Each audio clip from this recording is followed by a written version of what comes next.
Everyone, welcome back to our channel. तो guys, जो लोग बीटीसी के स्टूडेंट हैं या फिर बीएड के स्टूडेंट्स हैं, वो लोग आजकल बहुत परेशान हो रहे हैं इस केस को लेके, जो बीएड बीटीसी का केस है। तो आज हम इसके ऊपर बात करने वाले हैं। तो पहले मैं आपको बता दूं, ये जो कटिंग है ये फेक है। ऐसी कोई भी अभी फाइनल ऑर्डर सुप्रीम कोर्ट से नहीं हुआ है, ना ही कोई ऐसा न्यूज़पेपर में कोई भी आर्टिकल पब्लिश्ड हुआ है कि जिससे आप कह सकते हैं कि बीएड जो वो बाहर नहीं होगा, कोर्ट का फैसला आ चुका है। ऐसा भी कुछ भी नहीं हुआ है।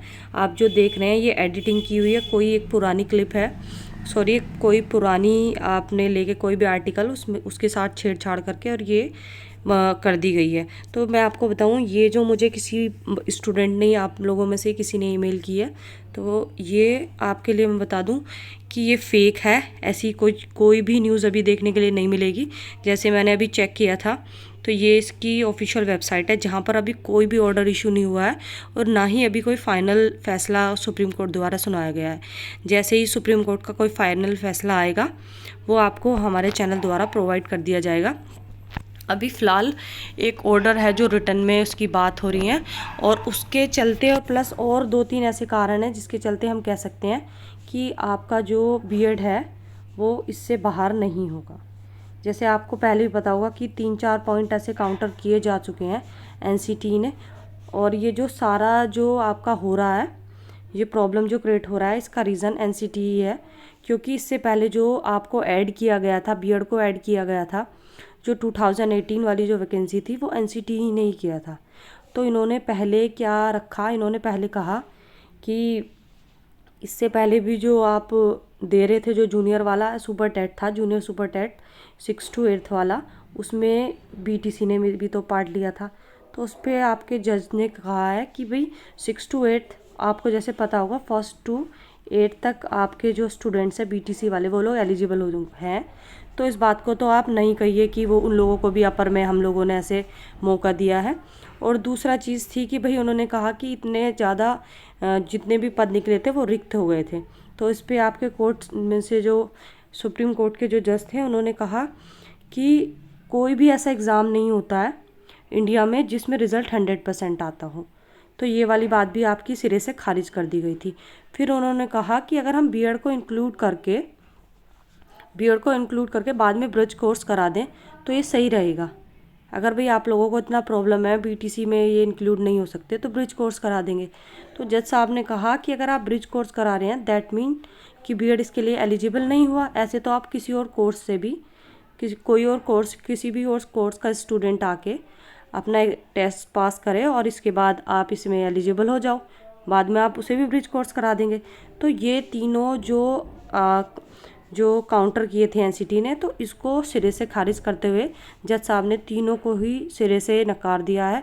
इन्होंने कहा है ये कोई वैलिड रीज़न नहीं है बीएड को इन करने का, लेकिन सिर्फ एक ही ऐसा रीज़न है जो स्टक कर दे रहा, वो है एनसीटी द्वारा जो लिया गया डिसीजन था। उन्होंने 2018 में जो आपकी वैकेंसी आई थी उसमें ऐड कर दिया था बीएड को, और बीएड को ऐड करने के बाद उसके बाद क्या हुआ, सब लोगों ने एग्ज़ाम दिया था, टेट का एग्ज़ाम दिया था, सुपर टेट का एग्ज़ाम दिया था, और लोगों ने उसके बाद वैकेंसी भी फिल कर दिया, सी टेट दे चुके हैं। तो वो जो आप फीस पे कर चुके हैं, वो जो हार्ड वर्क आप दे चुके हैं, वो जो टाइम आप इसके साथ दे चुके हैं, भाई आप लोगों ने पढ़ा भी होगा, अपनी फ़ीस भी सबमिट की है, टेस्ट भी पास किए हैं, तो उसका जो खामियाजा है ये स्टूडेंट्स क्यों भुगते, जो बीएड वाले स्टूडेंट है वो क्यों भुगते, उनकी क्या गलती है? गलती तो एनसीटी की है।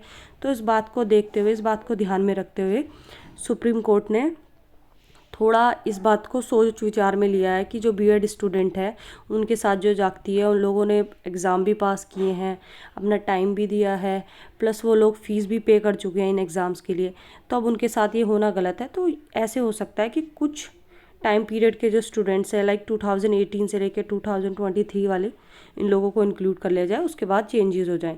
क्योंकि उनका पॉइंट भी वैलिड है कि अगर लोग बीटीसी का आपको कोर्स चलाने की क्या ज़रूरत है? अगर बीएड से ही सब कुछ हो जा रहा है तो बीएड ही रखो, आप पीटीसी कोर्स हटा दीजिए। और एक जो प्लस पॉइंट हो जाता है बीएड के खाते में, वो है कि गवर्नमेंट आपकी जो चाहेगी वही होगा। जैसे आप लोगों को पता होगा कि कपिल सिब्बल जी नहीं आ पाए थे, तो उसका उन्होंने बाद में रीज़न दिया कि मेरी तबीयत ख़राब थी या जो भी थी, लेकिन आपके जो ये इस टाइप की जो वैकेंसी होती है, इनमें गवर्नमेंट का बहुत हाथ होता है। तो इनमें से जब तक आपका गवर्नमेंट नहीं चाहेगी कि बीएड बाहर हो, और आपको पता होगा कि कोई भी अपनी वोटिंग बैंक को लेके ऐसा नहीं चाहेगा कि वो कम हो, तो वो बीच का कोई रास्ता निकालेगा जो है जिसमें बीटीसी का भी लाभ हो और बीएड का भी। और बीच का रास्ता यही होगा, इन स्टूडेंट को इंक्लूड कर लिया जाए। बीटीसी तो ऑलरेडी इंक्लूड रहना ही है क्योंकि उनका तो वो है ही, और बीएड को भी इसमें इंक्लूड कर ले, और आगे से क्या है वो चेंजेस कर दिए जाएंगे। तो फिलहाल आप कह सकते हैं कि यहाँ पे 90% ऐसे चांसेस हैं कि बीएड इंक्लूड रहेगा। और जहाँ तक मैं कह रही हूँ, मैं तो कह रही हूँ कि 100% बीएड कहीं बाहर नहीं जाने वाला है। और आप एक ऑर्डर शीट भी देख सकते हैं। Hearing the case of BEd and BTC after hearing the discussion of both of parties.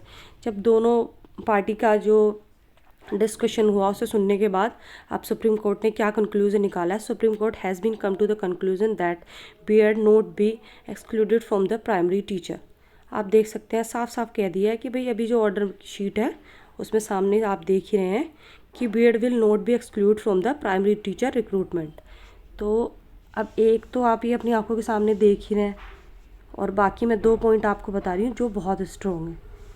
Government और प्लस आप बच्चों के साथ एनसीटी ने जो किया उसका खामियाजा आप बच्चे नहीं भुगतेंगे। और गवर्नमेंट का आपको पता ही है, कोई भी अपना वोटिंग बैंक ख़राब नहीं करेगा। और ये न्यूज़ आपकी फ़ेक है। और आपको हमारे चैनल दोबारा कोई भी फेक न्यूज़ नहीं मिलेगी, सब ऑथेंटिक न्यूज़ दी जाएंगी। Thank you so much guys for watching this video. If you like this video please do like and subscribe. Thank you.